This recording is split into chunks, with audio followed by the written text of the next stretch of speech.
Hi all, welcome to my channel. ఎప్పుడు చేసేలా కాకుండా ఈసారి గ్రీన్ చిల్లీతో ఎగ్ మసాలా కర్రీ ట్రై చేయండి. చాలా టేస్టీగా ఉంటుంది. ఇది అన్నంలోకి, చపాతీలోకి, బగారా రైస్‌లోకి సూపర్ కాంబినేషన్. చాలా టేస్టీగా ఉంటది. సో, దీనికైతే మనం ముందుగా ప్యాన్ తీసుకొని అందులో ఆయిల్ వేసుకొని 2 లవంగాలు, 2 దాల్చిన చెక్క, కొంచెం ఆనియన్, కొంచెం బగారా ఆకు, 10 వరకి కాజు, ఒక 10, 12 గ్రీన్ చిల్లీ తీసుకొని వీటిని ఫ్రై చేసుకోవాలి.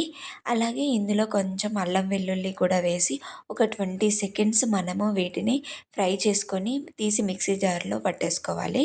ఈ మిక్సీ జార్లో పట్టేసేటప్పుడు ఇందులో ఒక హాఫ్ కట్ట కొత్తిమీర, అలాగే కొంచెం సాల్ట్ వేసి మిక్సీ పట్టుకోవాలి. నెక్స్ట్ అదే ప్యాన్లో కాస్త ఆయిల్ వేసుకొని దాంట్లో పసుపు, ఉప్పు వేసి మనము ఉడకబెట్టుకున్న కోడిగుడ్లను వాటికి ఘాట్లు పెట్టి ఇలా గోల్డ్ కలర్ వచ్చేంత వరకు ఫ్రై చేసుకొని వీటిని తీసి పక్కన పెట్టేసుకోవాలి. అదే ఆయిల్‌లో మనం కాస్త బగారా ఆకు, 2 మీడియం సైజ్ ఆనియన్స్ తీసుకొని కట్ చేసుకోవాలి. మనం ఒక హాఫ్ ఫ్రై చేసుకొని పేస్ట్ చేసుకున్నాము.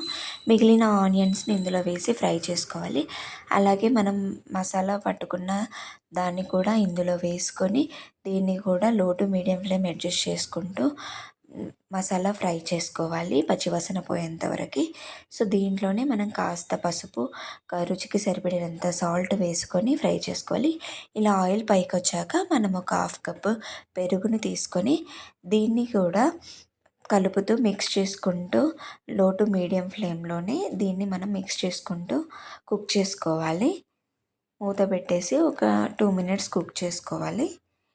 ఇలా మూత తీసాక మనం దీంట్లో వా పెరుగుని కడిగిన వాటర్ ఉంటాయి కదా, అవి వేసుకొని దాంట్లోనే మనం కాస్త 1 స్పూన్ ధనియా పౌడర్, పావు టీ స్పూన్ గరం మసాలా, పావు టీ స్పూన్ జీరా పౌడర్ వేసేసుకొని మిక్స్ చేసుకోవాలి.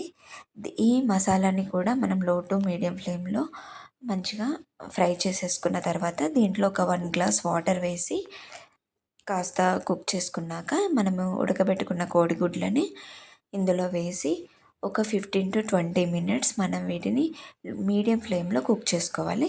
ఈ మధ్యలో మనకి సాల్ట్ కనుక పడితే చెక్ చేసుకొని సాల్ట్ వేసుకోవాలి. అంతే, ఒక 15 మినిట్స్ తర్వాత కర్రీ రెడీ అయింది. ఇలా ఆయిల్ పైకి వచ్చిందంటే కర్రీ పర్ఫెక్ట్గా తయారైనట్టే. సో, ఈ కర్రీని అన్నంలోకి, చపాతీలోకి, దేంట్లోకైనా చాలా టేస్టీగా ఉంటుంది. సో, మీరు కూడా ట్రై చేయండి. Thank you for watching.